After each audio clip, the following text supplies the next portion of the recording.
দেখো আমাদের জামরুল গাছে কত জামরুল ধরেছে, দেখো পুরো ভরে গেছে, দেখো কত সুন্দর। আর আমাদের পুকুর পাড়েতে কলা গাছগুলো দেখো কত সুন্দর লাগছে, দেখো জল হয়েছে তার জন্য দেখো কত সুন্দর লাগছে। এই যে পুকুর, আমাদের গ্রামের দিকে পুকুরগুলো দেখো।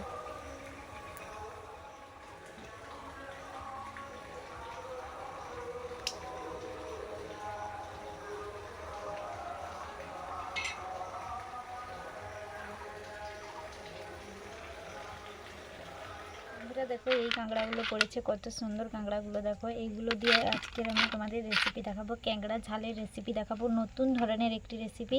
তোমরা ভিডিওটা দেখতে থাকো, কেউ স্কিপ করে দেখবে না, তাহলে বুঝতে পারবে না। পুরো সম্পূর্ণ ভিডিওটা দেখতে থাকো। প্রথমে আমি কাঁকড়াগুলো ছাড়িয়ে নেব, তারপরে রান্না দেখো। নমস্কার বন্ধুরা, নন্দীগ্রাম ভিলেজ ফুডে সকলকে স্বাগত জানাই। আশা করি তোমরা সবাই ভালো আছো এবং সুস্থ আছো, আমিও ভালো আছি। আর বন্ধুরা দেখো এখানে আজকে সকাল থেকে প্রচণ্ড বৃষ্টি হচ্ছে। মাম চলে গেল আর মাম খেলা করছে, আর বৃষ্টি হচ্ছে, কিন্তু ওদিকে বৃষ্টি হচ্ছে কিনা বলবে কমেন্ট করে বন্ধুরা সবাই। আর আজকে দেখো আমি নতুন ধরনের একটি রেসিপি নিয়ে চলে এসেছি। আজকে নিয়ে এসেছি দেখো সন্দ্রা কাঁকড়া নিয়ে এসেছি, আমাদের পুকুরে পড়েছিল। আর কাঁকড়া দিয়ে তোমাদের আজকে ঝাল করে দেখাবো। পুরো ভিডিওটা তোমরা সম্পূর্ণ দেখতে থাকো, কেউ স্কিপ করে দেখবেন। আর বন্ধুরা নন্দীগ্রাম ভিলেজ ফুড সবাই একটু সাপোর্ট করো, ফলো করো। আর চলো তাহলে কাঁকড়া ঝাল তো অনেকে অনেক রকম করে খেয়েছো, আমি যেভাবে রান্না করছি আপনারা একবার বাড়িতে এইভাবে বানিয়ে খেয়ে দেখবে, খুব ভালো লাগবে।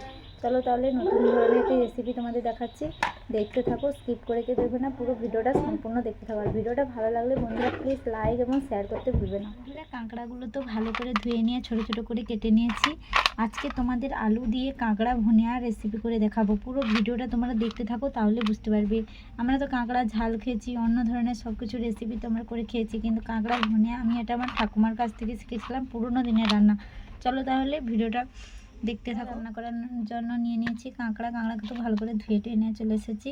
এখানে নিয়েছি দেখো ছোটো ছোটো করে আলু টুকরো করে নিয়েছি, রসুন বাটা নিয়েছি, কাঁচা লঙ্কা বাটা, আদা বাটা, পেঁয়াজ বাটা, জিরে বাটা। এখানে নিয়েছি দেখো চিনি, লবণ, শুকনো লঙ্কা গুঁড়ো, হলুদ গুঁড়ো। রান্নার জন্য নিয়েছি সর্ষের তেল, ফোড়নের জন্য নিয়েছি তেজপাতা, কালো জিরে, গোটা জিরে নিয়েছি। আর এখানে নিয়েছি দেখো কয়েকটা কাজু নিয়েছি, আর গোটা গরম মশলা নিয়েছি, এলাচ, দারুচিনি এবং লবঙ্গ।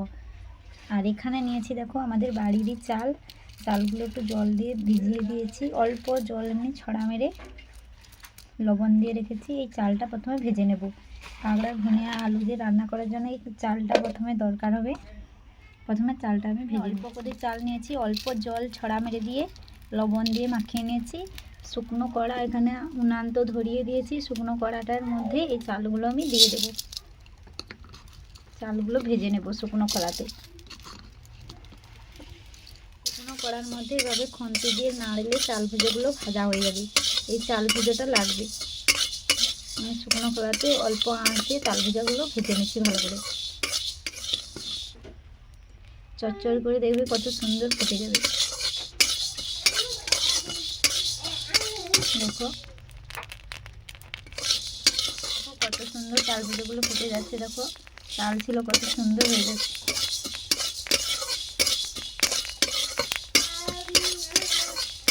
চাল ভেজাগুলো ভালোভাবে ভাজা হয়ে গেছে, এবারে আমি নামিয়ে নেব। আর লাল করবো না, সবগুলো চাল ফুটে গেছে দেখো। এগুলো হচ্ছে কুরকুরে চাল ভেজা, দেখো বেশি ফুটবে না এগুলো। এবারে নামিয়ে নেব। সুন্দর চাল ভেজাগুলো তো ভাজা হয়ে গেছে, আমি নামিয়ে নিয়েছি। যেমন কাঁকড়া নেবেন সেই মতো চাল ভেজা নিতে হবে, বেশি নিলে হবে না, অল্প। কাঁকড়ার মধ্যে আমি লবণ মাখিয়ে নেব, হলুদ গুঁড়ো। প্রথমে কাঁকড়াগুলো আমি ভেজে নেব, মাখিয়ে নেব হাত দিয়ে ভালো করে। বন্ধুরা কড়াই তো গরম হয়ে গেছে, আমি সরষের তেল দিয়ে দিচ্ছি।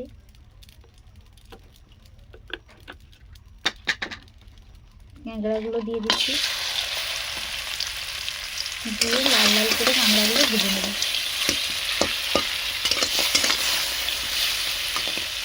কাঁকড়ার ঝুড়িগুলো যে ছিল সেগুলোও দিয়ে দিয়ে এগুলোকে লাল লাল করে ভেজে নিয়েছি। এবারে আমি তুলে নেব।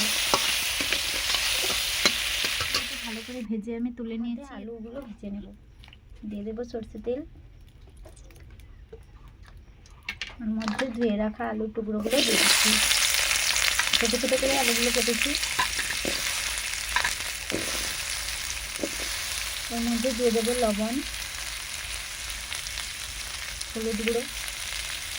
ভালো করে লাল লাল করে আলুগুলো ভেজে নেব। আলুর টুকরোগুলো তো লাল লাল করে ভাজা হয়ে গেছে, এবার আমি তুলে নেব। কড়াইয়ের মধ্যে আমি সরষের তেল দিয়ে দেবো।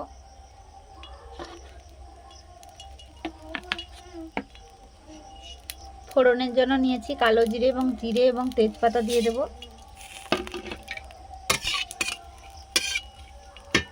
কালো জিরে, তেজপাতা এবং জিরে ভালো করে ফোড়ন হয়ে গেছে, ওর মধ্যে দিয়ে দেবো পেঁয়াজ বাটা।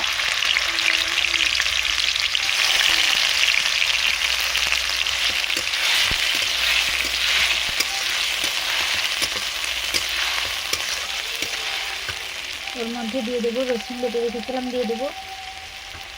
পেঁয়াজ এবং রসুন ভালো করে ভেজে নেব। পেঁয়াজ এবং রসুন ভালো করে ভাজা হয়ে গেছে রসুন। এর মধ্যে দিয়ে দেবো কাঁচা লঙ্কা বাটা, দিয়ে দেবো জিরে বাটা, দিয়ে দেবো আদা বাটা,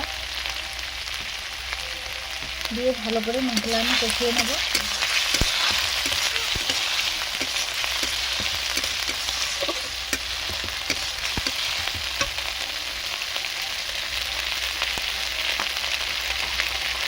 এর মধ্যে স্বাদ মতো লঙ্কা গুঁড়ো দিয়ে দেবো। আপনারা যেমন ঝাল খেতে চান সেই মতো দেবেন। এর মধ্যে দিয়ে দেবো হলুদ গুঁড়ো,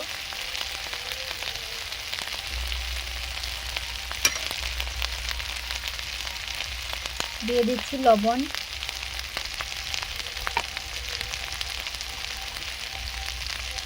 দিয়ে দেবো অল্প করে চিনি দিয়েছি রং হওয়ার জন্য। ভালো করে তার মশলা আমি কষিয়ে নেব। মশলা ভালো করে কষানো হচ্ছে, ওর মধ্যে আমি অল্প করে জল দিয়ে দিচ্ছি।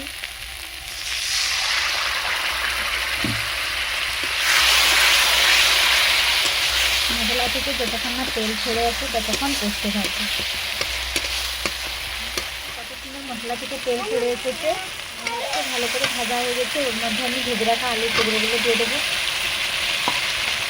ভেজে রাখা কাঁকড়াগুলোও দিয়ে দেবো, দিয়ে এই মশলার সঙ্গে ভালোভাবে আমি কষিয়ে নেব।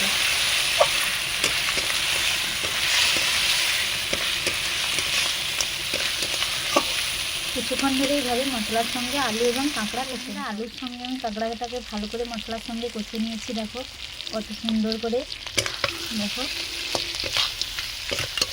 5 থেকে 7 মিনিট এইভাবে কষিয়ে নিয়েছি। এরপরে আমি জল দিয়ে দেবো। এর মধ্যে এবারে আমি জল দিয়ে দিচ্ছি, অল্প করে জল দেবো, বেশি জল দেবো না। কাঁকড়া রেসিপিতে বেশি জল লাগে না, কাঁকড়া তো ভাজা হয়ে আছে অলরেডি, আলুও সেদ্ধ হয়ে গেছে। একটা ঢাকনা চাপিয়ে দিচ্ছি, অল্প আঁচ দিয়ে কিছুক্ষণ ফুটিয়ে নেব। বন্ধুরা দেখো কয়েকটা আমি কাজু বাদাম নিয়েছি, আর এখানে নিয়েছি এলাচ, লবঙ্গ এবং দারুচিনি, আর চাল ভুজোগুলো যে ভেজেছিলাম এগুলো নিয়েছি। এবারে এগুলো বেটে নিয়ে চলে আসবো। দেখো শিলের মধ্যে আমি চাল ভুজোগুলো নিয়ে নিয়েছি, এগুলো আমি গুঁড়ো করে নেব, শুকনো শিলেতে গুঁড়ো করে নিচ্ছি। চাল ভুজোগুলো মিহি করে গুঁড়ো করে নিয়েছি, এবারে আমি তুলে নিচ্ছি। এবং গোটা গরম মশলা নিয়েছি, এগুলো আমি ভেজে নিয়েছি হালকা আছে, এগুলো বেটে নেব। ভুজোগুলো ভালো করে মিহি করে গুঁড়ো করে নিয়েছি। এখানে কাজু এবং এলাচ এবং লবঙ্গ, গোটা গরম মশলা বেটে নিয়েছি। তুলে রেখে নেব হয়েছে কিনা। দেখো বন্ধুরা হয়ে এসেছে প্রায়।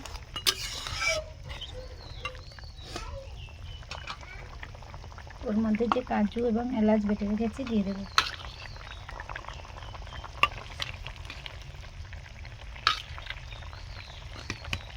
ফুটে গেলে আমি তারপরে চাল ভাজার গুঁড়োটা দেবো। দেখো কাঁকড়া তো হয়ে এসেছে, এর মধ্যে এবারে চাল ভাজার গুঁড়োটা যে ছিল ওইটা দিয়ে দেবো উপর দিয়ে।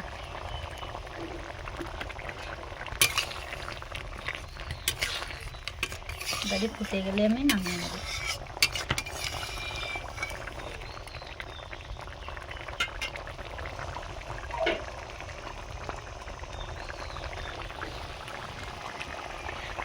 দেখো হয়ে গেছে কাঁকড়ার ভুনা, তো আলু দিয়ে আমি করে নিয়েছি, কত সুন্দর হয়েছে দেখো, মাখো মাখো করে করেছি। এবারে আমি ঢেলে নিচ্ছি। দেখো বন্ধুরা কাঁকড়ার ভুনা তো আলু দিয়ে হয়ে গেছে, আমি নামিয়ে নিয়েছি। কত সুন্দর কালার হয়েছে এবং মাখো মাখো হয়েছে, পুরো মাংসর মতো। দেখো যেভাবে মাংস রান্না হয় সেভাবে হয়েছে। দেখো কাছ থেকে তোমাদের দেখাচ্ছি, এইভাবে আপনারাও বাড়িতে বানিয়ে খাবেন, খুব সুন্দর হবে দেখবে। বন্ধুরা, গ্রাম্য পদ্ধতি রান্নাবান্না দেখতে হলে প্লিজ সবাই সাবস্ক্রাইব করে দেবে, আর ভিডিওগুলি সর্বপ্রথম দেখার জন্য পাশে থাকা ব্ল্যাক আইকনটি ক্লিক করে দেবে, তাহলে আমি ভিডিওগুলো ছাড়লে তোমরা সর্বপ্রথম দেখতে পাবে। তাহলে চলো টাটা, দেখাবে পরের ভিডিওতে। তোমরা সবাই সুস্থ থাকবে, ভালো থাকবে, পরের একটি নতুন রেসিপি নিয়ে।